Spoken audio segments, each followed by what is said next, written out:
వి gold trusted gold buyers మీరు తాకట్టు పెట్టిన బంగారాన్ని విడిపించి ఈ రోజు ఉన్న మార్కెట్ ధరకు కొనబడును. అంటే రాష్ట్ర దిశ దశ పార్టీ శ్రేణులు పార్టీ యంత్రాంగం మరి సుదీర్ఘమైనటువంటి టైం తర్వాత 19వ తారీఖున కేసీఆర్ గారి నాయకత్వంలో వారి అధ్యక్షతన మీటింగ్ జరుగుతుంది కాబట్టి ఆ రోజు ఏమేమి అంశాలు ఎజెండా ఏముందనేది మీకు 18th కానీ 19th మా ఉదయం వస్తాయి.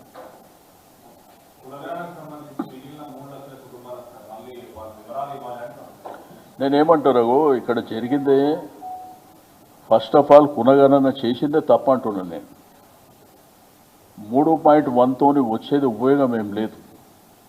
అది ఓవరాల్గా 16 లక్షలు. ఆ 16 లక్షల వలన వచ్చిందేం లేదు. టోటల్గా 60 లక్షల మంది సంఖ్యనే తగ్గిందనేది మా డిమాండ్.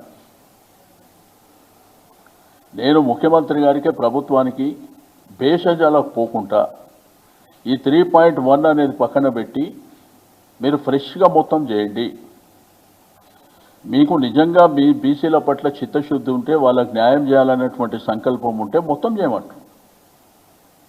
ఎందుకంటే అనేకమైనటువంటి అనుమానాలు దాంట్లో ఉన్నాయి. మాకే కాదు, బీసీ సంఘాలకు కూడా ఉన్నాయి. మీకు డీటెయిల్గా కూడా చెప్పినాయి. 2011 సెన్సెస్ జనాభా ప్రాతిపదికన 3,50,00,000 మందిది అనేది అఫీషియల్ లెక్క. అది నెట్లో కూడా ఉంది. 2014లో ఆ సంఖ్య 3,68,00,000కు పోయింది. అంటే 18 లక్షల మంది 11కు 14కు మధ్యన పెరిగినటువంటి వారి సంఖ్య. ఆ సంఖ్య ప్రకారం తీసుకుంటే 51% బీసీలు ఏ కులాలకు సంబంధం లేకుండా ఒరిజినల్గా బీసీలే 51% ఉన్నారనేది లెక్క. ముస్లిం కాకుండా దాంట్లో ముస్లిం సంఖ్య తీసుకుంటే 10% అబోవ్ ఉన్నదనేది ఒకటి. ఎస్సీల సంఖ్య తీసుకుంటే 17% అబోవ్ ఉన్నదనేది రెండోది. మూడోది ట్రైబల్లో తీసుకుంటే వాళ్ళది కూడా 10.7% అనేది ఒక లెక్క. పెరిగినట్ట 370 వాళ్ళు తీసింది. ఏది 3.1 కాకుండా 354 775 అనేది వాళ్ళ లెక్క. ఈ 16 లక్షలు కాకుండా ఏది 3.1 ఇప్పుడు అడిగింది. అంటే 3,70,00,000 మంది అనేది వాళ్ళ ఒరిజినల్ లెక్క వాళ్ళు చూపిస్తుంది. మేము అది తప్పు అంటూ సర్వే ప్రాపర్గా జరగలేదు. గ్రామాలలో జరగలేదు. హైదరాబాద్లో అయితే 30% కూడా జరగలేదు. నేను అసెంబ్లీలో కూడా చెప్పింది. దీంట్లో ఏంటంటే 0 to 6 అంటే పుట్టిన పిల్లల నుంచి 6 సంవత్సరాల వరకు ఉన్న వాళ్ళ సంఖ్య రమారమి 38 లక్షల పైన ఉన్నారు అనేది గవర్నమెంట్ లెక్క. 6 నుంచి 17 సంవత్సరాల వరకు ఉన్న వాళ్ళ సంఖ్య 62 లక్షల పైన ఉన్నారనేది గవర్నమెంట్ లెక్కలు. మరి 3,70,00,000 అంటే మరి మిగిలిన 60 లక్షల మంది ఎక్కడ పోయినా అనేది. రెండోది మీరు తీసుకుంటే జనాభా లెక్కలు ప్రకారం ఈ 4,32,00,000 మంది 2024-25 పార్లమెంట్ ఎలక్షన్ల ఎలక్షన్ కమిషన్ అఫీషియల్గా ఇచ్చారు. ఎలక్షన్ కమిషన్ అఫీషియల్గా ఇచ్చిన డేటా ఉంది. 432నేమో మన అసెంబ్లీ ఎలక్షన్కి ఇచ్చారు. 332 వాళ్ళు ఇచ్చింది. వాళ్ళేమో 18 years అబోవ్ వాళ్ళే ఇచ్చారు. మామూలుగా అట్లనే ఇస్తారు. మరి ఇక్కడ మిగిలిన వాళ్ళ సంఖ్య ఎక్కడ పోయిందనేది. అందుకే నేను ప్రభుత్వాన్ని మీరు భేషజాలకు పోకుండా ఈ సమాజానికి న్యాయం చేయాలనేటువంటి సంకల్పం ఉంటే మీరు ఫ్రెష్గా సర్వే చేయండి.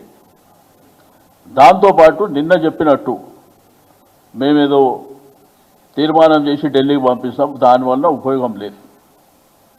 చట్టం చేయండి. మహారాష్ట్రలో, కర్ణాటక కానీ లేకపోతే తమిళనాడులో జరిగినట్టు చట్టం చేసి మీరు ఏదైతే కామారెడ్డి డిక్లరేషన్ ఇచ్చారో మీరే చట్టపరంగా 42% రిజర్వేషన్, పార్టీల పరంగా కాదు, రెండోది ఏంటంటే జనాభా లెక్కలు తప్పు అని తేలినప్పుడు, ఇప్పుడు 3,70,00,000 మంది అని లెక్క తప్పు తేలినప్పుడు, మీకు అఫీషియల్గా 70-80 లక్షల మందికి నష్టం జరిగినప్పుడు జనాభా ప్రాతిపాదికనే మనకు 15th ఫైనాన్స్ నుంచి డబ్బులు వస్తాయి. జనాభా తక్కువ ఉంటే వచ్చే రెవెన్యూ కూడా అక్కడి నుంచి తక్కువ వస్తుంది. ఒకటి రీఆర్గనైజేషన్ జరిగినప్పుడు, పార్లమెంట్ అసెంబ్లీ సీట్లు పెరిగినప్పుడు కూడా సంఖ్య తగ్గుతుంది. దానివల్ల తీవ్రమైనటువంటి నష్టం ఈ సమాజానికి జరిగేటువంటి అవకాశం ఉంది. రెండోది, నిన్న మొన్న మాట్లాడినప్పుడు 51% బీసీలు అంటారు. 51 కాదు, 51 2014లో మీకు 5-6% పెరిగింది.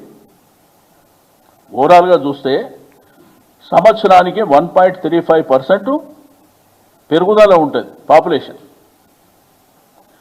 అంటే 10 సంవత్సరాలకు 13.8% పెరుగుతారు. కాబట్టి 6-7% అంటే ఒరిజినల్గానే బీసీ సమాజం 57-58% ఉంటారు అనేది మా అంచనా, మా లెక్క. ముస్లిమ్స్, అదర్ కమ్యూనిటీస్ కాకుండా. కాబట్టి మా సమాజం అంతా అవేరే ఉన్నారు. వాళ్ళకి నష్టం జరిగితే ఎట్టి పరిస్థితుల్లో ఒప్పుకునే పరిస్థితిలో లేరు. మీరు అరీబని లోకల్ బాడీ ఎలక్షన్కి అవసరం లేదు. మీరు చేయండి, సైంటిఫిక్గా చేయండి.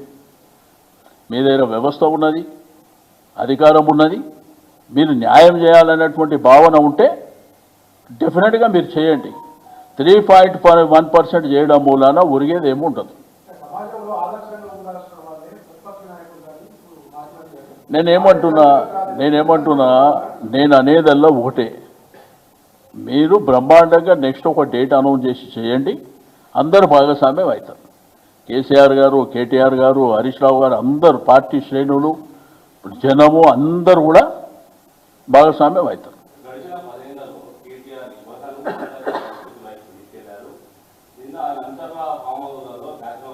నేనేమంటా బాస్, నేనేమంటున్నా బాస్, ఇప్పుడు పనికి వచ్చేటి పనికిరాని అంశాల గురించి మాట్లాడవలసినటువంటి అవసరం లేదు. ఇప్పుడు ఏదైతే జనానికి అవసరం ఉన్నదో అది మాట్లాడుకుందాం. అవసరం లేని సబ్జెక్టులల్లా ఏదో బురద జల్లాలనేటువంటి కార్యక్రమాలు వద్దు దయచేసి. సమాజానికి, ప్రజలకు ఏది అవసరమో అది చూస్తాం ఫస్ట్. నేనేమంటున్నా, రాష్ట్రంలో చాలా సమస్యలు ఉన్నాయండి, అనేకమైనటువంటి అంశాలు ఉన్నాయి. గ్రామీణ ప్రాంతం నుంచి పట్టణ ప్రాంతం వరకు అనేకమైనటువంటి అంశాలు ఉన్నాయి. దాని మీద ఫోకస్ పెడదాం. ఇవన్నీ పనికిరాని అంశాలు అక్కర్లేదు. అది 17th నిర్ణయం తీసుకుంటాం. 17th ఏదైతే స్టాండింగ్ కమిటీ ఎన్నికలు ఉన్నాయో, ఇప్పుడు బలబలాలు అనేది ఒక లెక్క ఉన్నది. 17th నాడు ఎవరెవరు పార్టిసిపేట్ చేస్తున్నారో దాని ప్రకారం నిర్ణయం తీసుకుంటాం.